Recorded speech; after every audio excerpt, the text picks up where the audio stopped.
Hello and welcome to the NFL Weekly Report Week 10. Before I get into any of the top stories of this week, here are my top 5 offensive and defensive plays of the week.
Starting off Week 10, the Cincinnati Bengals and the Cleveland Browns faced off.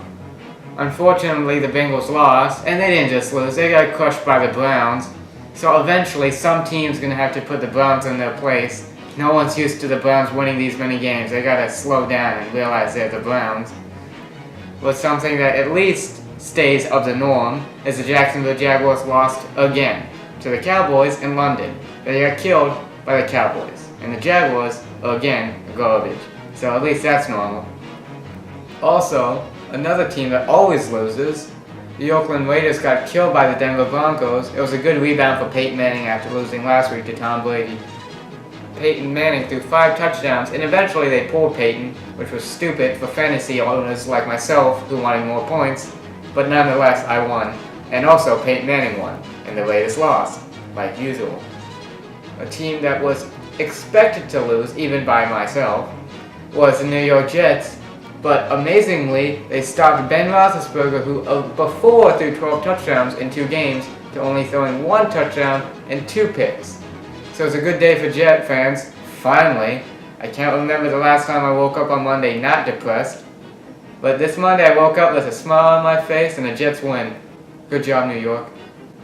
During the Saints game, Drew Brees threw a deep bomb to Jimmy Graham, which Graham caught to win the game. Unfortunately, there was pass interference on Graham, so the game went into overtime, and Colin Kaepernick took advantage of the overtime and won them the game.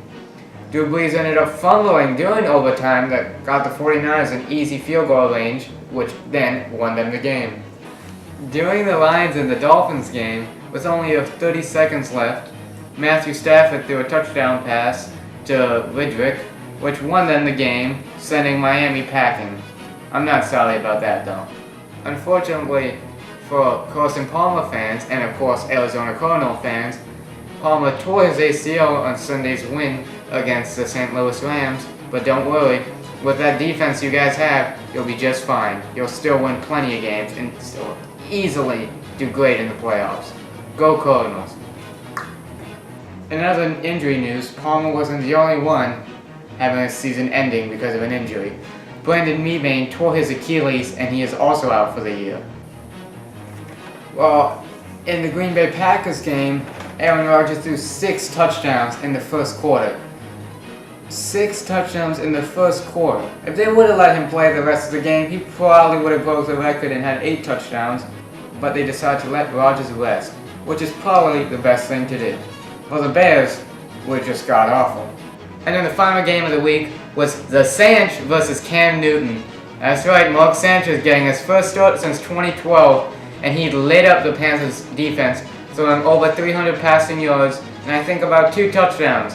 Good job, Sanchez, you did great, but Cam Newton, well, you didn't do good.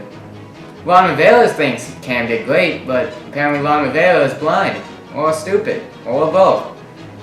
But Sanchez, keep going. If you keep winning games for the Eagles, maybe you can be that long-term starter for them. It was nice seeing Sanchez win again. Good job, Mark. Keep it up. Well, that's it for this week. Remember to like this video and subscribe. I'm the Jets fan, signing off.